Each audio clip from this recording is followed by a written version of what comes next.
Well, it's going to be the campaign theme. You're going to hear it over again. The nasty Republicans are waging a war on women. That's what the liberal Democrats and some of the major media want you to believe. But one journalist says the real assault on women is coming not from the right, but the left. Take a look. There's a shocking and sustained war on women going on, all right, but the perpetrators of it are not conservatives and the GOP. So says journalist Katie Pavlich, Fox News contributor and news editor at townhall.com. Pavlich says the liberal heroes of the women's movement are frauds, including such revered figures as Bill Clinton and Barack Obama, who's often called the most pro-woman president in history. If that's true, she asks, why does President Obama seek to make women completely dependent on the federal government? In her new book, Assault and Flattery, The Truth About the Left and Their War on Women, Pavlich sheds light on issue after controversial issue, from gun control to birth control, and claims it's the Democratic Party and the liberal left who are undermining the freedom and future of American women. Well, this book will shock you. I mean, there's some pretty... have you read any of this? I haven't read it yet. I can't wait. Oh, boy. Assault and Flattery, Katie Pavlich. Well, she's here with us. Katie, thanks so much for joining us. Thanks so much for having me. It's great to be here. Look, you had this case just came down from the Supreme Court about Hobby Lobby, and the senior woman on the court just screamed about it in a dissent. It was an assault on women. Is that the line, the party line we're going to be listening to up to the election? It's absolutely the line we're going to be listening to up into the 2014 election, because it was a very successful line that the Obama campaign and Democrats used in 2012. And in terms of the Hobby Lobby decision, it comes down to the left being very dishonest about what the decision was. You'll notice that despite the entire Hobby Lobby legal counsel team being women and fighting on behalf of Hobby Lobby, the media is not mentioning that, and they're only focusing on this bogus idea that 5 Supreme Court justices who happen to be men are now meddling in the lives of women when it comes to the contraception that they choose. Another lie that the left is perpetrating is that contraception is now being banned or taken away from people, when the fact is that before the Supreme Court ruled on this, Hobby Lobby provided 16 different forms of contraception to its employees, and they're going to continue to provide 16 forms of contraception. And so the left is using dishonest tactics. They're lying to women in order to manipulate them and scare them into votes. And quite frankly, I find it pretty sexist that the left is continuing to define women by the pills that they take rather than the issues that they're focused and worried about. Katie, in your book, you went into Hollywood, and boy, you opened the doors. What do they do in Hollywood against women? You've got some pretty raunchy stuff in here, I might add. Interesting. Well, yeah, I mean, it's not a book for someone who has a weak stomach, that's for sure. But the fact is that Democrats have a long history of both literal sexual assault on women and also very bad policies for women when it comes to government dependence. Hollywood in particular is supposed to be this utopia, this liberal utopia where women are treated equally.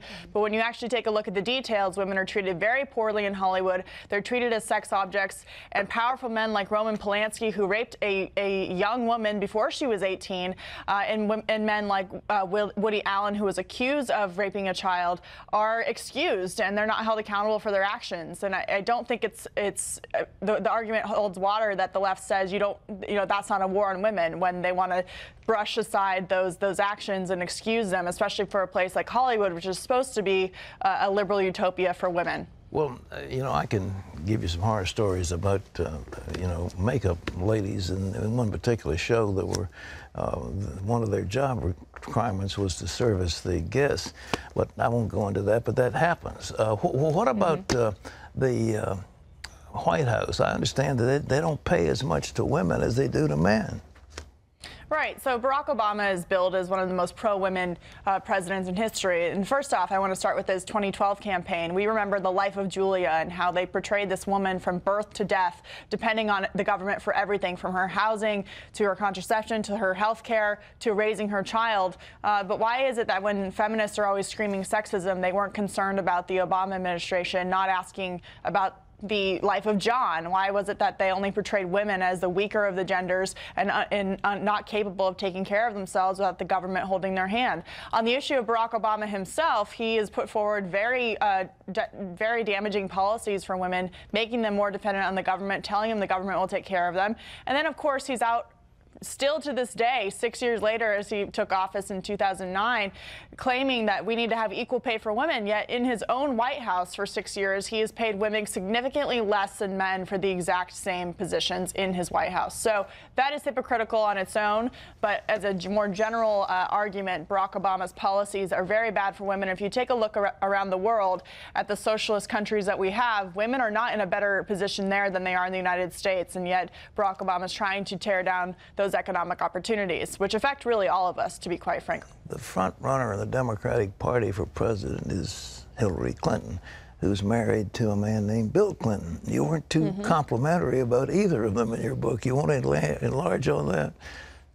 Yeah, well, you know, Hillary Clinton has been portrayed as a women's rights champion, and if she runs in 2016, she definitely will be held up as a women's rights champion, a champion of women and girls. But the fact is, when you take a look at Hillary Clinton's long history, I think she'll go down as having a legacy of defending some of the country's most abusive and powerful men. And I'm not just talking about her husband, Bill Clinton. If you take a look at her work in the 90s, when she completely helped destroy the men that her husband had sexually abused in order to hold on to political power. If you take a look at her record at the State Department, where she brushed sexual assault and abuse of minors overseas under the rug, it's important in 2016 to point out that, look, if Hillary Clinton's going to run as a champion of women and girls, she doesn't have a very good history when it comes to protecting young women from sexual assault, either from her husband or from bad people in the State Department who took advantage of young women overseas during her official trips. What would you say to Republicans? Now, they're going to be faced with an onslaught. We had a gubernatorial race here in Virginia, and before the race even got started, the Republican nominee was barraged with ads on the fact that he was going to destroy the rights of women, he was anti-woman, he was against this, that, and the other. How are the Republicans going to counter this? What would you advise them to do? Well, the first step is to address the issue. So in 2012, we kind of gave the American electorate, I think, the benefit of the doubt and thought that talking about the issue of contraception was kind of below the public discourse. But the fact is that you have to talk about it. And because Republicans in the Ken Cuccinelli race in 2012 didn't define their own position before liberals could do it for them, liberals then could come in and define them as they see fit.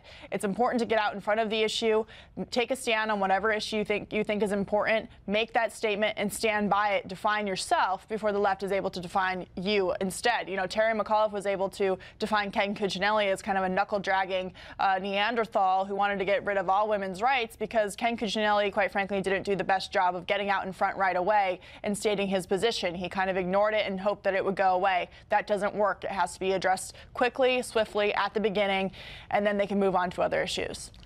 Last question.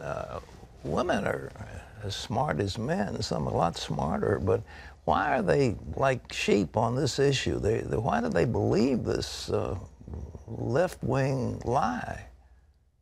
Well, you know, you can't fault people for not knowing something. I mean, the fact is that young women aren't being presented with the truth. You can't fault someone for not knowing something if they've never been told, right? So if you take a look at the public education system, these young women go through that education system, then they go into college where they're only getting the liberal side of the argument when it comes to, quote, women's issues. They're only getting that argument from the women's department on their college campuses. They're getting it from groups like Planned Parenthood that come to campus. Nobody is telling them the other side of the story, and you can't fault them for not knowing that. So my goal with the book is to get that other side of the story out to young women, but also to everyone. I mean, this is a book for boyfriends, husbands, moms, dads. It's important for everyone to know the history of the Democratic Party and what they've done that has been detrimental for women for decades.